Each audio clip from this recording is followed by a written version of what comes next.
Kita akan mengkaji lebih jauh lagi tentang eskalasi di Timur Tengah. Masih bergabung bersama Breaking News Kompas TV, ada pakar strategi udara PPAU Agung Sasongko Jati, dan juga ada pengamat Timur Tengah Hasibullah Satrawi. Bapak-bapak, selamat siang. Kita lanjutkan dialognya bersama Putu di studio. Yang menarik tadi sebetulnya ramai sudah disampaikan bahwa Amerika Serikat memberikan tenggat waktu 48 jam. Terbaru ini mundur lagi, Bapak-bapak. Jadi tenggat waktunya diundur begitu ya, ke Selasa 7 April. Saya mau ke Pak Hasibullah terlebih dahulu. Anda melihat tadi dialog dengan rekan saya Yan Rahman dibilang Iran punya keteguhan, tapi di satu sisi Amerika Serikat berubah-ubah. Anda membacanya seperti apa? Ya, terima kasih. Pertama saya ucapkan selamat datang Mbak Putu. Selamat berjumpa di diskusi yang sudah berlangsung dengan Mas Agung juga dan Mas Yan. Saya sebelum mungkin ke pertanyaan terakhir Mbak Putu, ingin menyambungkan dari diskusinya Mas Agung yang terakhir. Karena bagi saya ini dalam tanda kutip hidangan daging yang cukup sehat bagi masyarakat, terutama terkait dengan kenapa perang-perang ini semua terjadi di antara Amerika dan Israel yang mungkin opsi-opsinya telah disampaikan. Saya setuju tadi mungkin ya memang sudah diberikan opsi-opsi terutama kepada elit Amerika dan Israel, tapi secara politik kemudian keputusannya yang diambil adalah hal yang berbeda, sehingga katakanlah opsi untuk membunuh pimpinan-pimpinan Iran itu menjadi diutamakan daripada katakanlah opsi-opsi yang lain, karena harapannya bisa ganti rezim, dan itu tidak terjadi. Nah, saya terus terang dalam konteks kekurangan Iran, Mas Agung dan Mbak Putu, tetap aja saya melihat tetap ada kekurangan, walaupun sekali lagi kita sangat menghormati Iran sebagai negara yang diserang, tapi tetap saja ada sebagai kekurangan yang harus juga disampaikan. Paling tidak saya menyebutnya sebagai kekurangan di bidang intelijen. Artinya bagian itu yang akhirnya membuat Iran harus membayar dengan sangat mahal, termasuk dengan kehilangan tokoh-tokoh utamanya. Dan sejauh perkenalan saya dan membaca juga literatur terkait dengan Iran, rasanya dalam tanda kutip tidak mungkin para pimpinan Iran ini sengaja dikorbankan. Itu logikanya atau akar kebudayaan, akar keagamaan atau kehormatannya saya nggak ketemu. Saya sejauh membaca tentang Iran, justru mereka sangat menghormati pemimpinnya, apalagi Ayatullah yang memang memimpin dengan cinta, sehingga sekali lagi secara aspek struktural paling tidak itu hanya terjadi di Iran. Katakanlah kita bandingkan dengan negara lain, saya sebut saja Sunni gitu ya, tanpa bermaksud sektarian. Itu hanya di Iran yang mempunyai atau ada dimensi aspek struktural, di mana seorang pemimpin tertinggi itu betul-betul berkuasa secara spiritual bahkan politik sampai ke katakanlah masyarakat yang paling bawah. Nah di bagian lain katakanlah di Sunni itu tidak ada aspek itu, karena struktural itu lalu kemudian terpecah dalam berbagai macam kelompok-kelompok, mazhab, ormas dan lain sebagainya, dan tidak menjadi simbol daripada katakanlah politik ataupun kekuasaan. Nah, saya melihat aspek-aspek itu, saya sepakat mungkin tidak dihargai atau tidak dipahami oleh para pengambil kebijakan Israel dan Amerika, yang oleh Mas Agung tadi di bypass gitu, karena mereka mungkin ingin agar ini segera terjadi perubahan rezim, dan caranya adalah bunuh kepala ular dalam tanda kutip gitu ya, dianggapnya ularnya langsung mati karena ini satu badan gitu. Jadi satu sisi saya melihat tetap bahwa itu rasanya belum bisa diterima bahwa itu sengaja dikorbankan.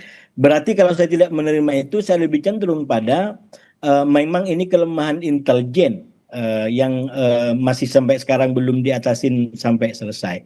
Ada hal kedua dari Mas Agung yang menurut saya menggelitik untuk bisa kita pahami bareng-bareng, terkait dengan katakanlah berbagai macam persenjataan yang dalam tanda kutip lebih dijaga ketat katakanlah daripada kepemimpinannya.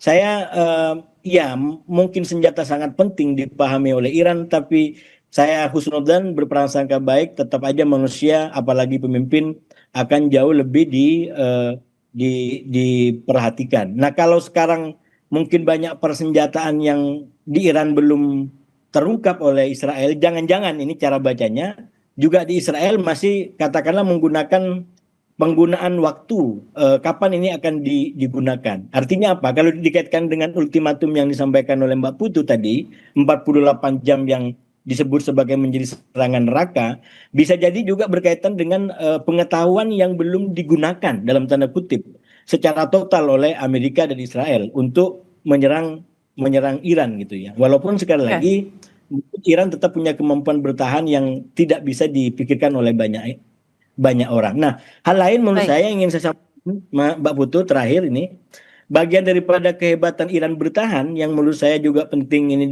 disampaikan dan semoga juga jadi pembelajaran bagi masyarakat Timur Tengah paling tidak. Iran bisa bertahan seperti ini bukan semata-mata hanya karena secara kebudayaan tadi, tapi juga karena ada sistem, ada cinta dari rakyatnya. Nah, itu berarti kita harus bicara demokrasi. Mhm. Nah, dalam demokrasi itu kan berarti ada sistem termasuk bagaimana kalau para pimpinannya ini terbunuh seperti sekarang. Nah, itu sudah ada sistem konstitusi yang sangat kuat dan itu yang akhirnya membuat Iran tidak kolab gitu. Walaupun katakanlah pimpinannya telah dibunuh pimpinan utamanya. Nah, oleh karena itu kalau masyarakat terutama di Timur Tengah yang saya dulu lama di sana dan ini menjadi tantangan ingin katakanlah punya negara seperti Iran yang sistemnya kuat gitu ya, walaupun ditahan sampai 38 hari masih bisa bertahan. Menurut saya juga penting memang isu demokrasi ini didorong gitu. Bukan Baik. semata-mata cara pikir mempertahankan kekuasaan dengan katakanlah membeli senjata sebesar-besarnya. Belajar dari negara Arab Teluk, senjata sebesar-besarnya apapun dibeli, kalau tidak ada cinta yang akan melindungi konstitusi, yang akan melindungi negeri, itu menurut saya akan berat. Dan hari ini menurut saya kita melihat Iran tetap bertahan dalam hari ke-38 dengan gempuran yang sangat barbar itu, saya bilang, karena memang mereka ada militansi. Bahkan ini yang dari awal saya ngikutin ahli-ahli di Timur Tengah, kenapa akhirnya strategi Amerika dan Israel untuk mengganti rezim gagal. Karena dengan bumi hangus seperti ini, jangankan yang memang katakanlah sangat mendukung rezim, bahkan yang kritis terhadap rezim, Mhm. itu membelot jadi membela rezim.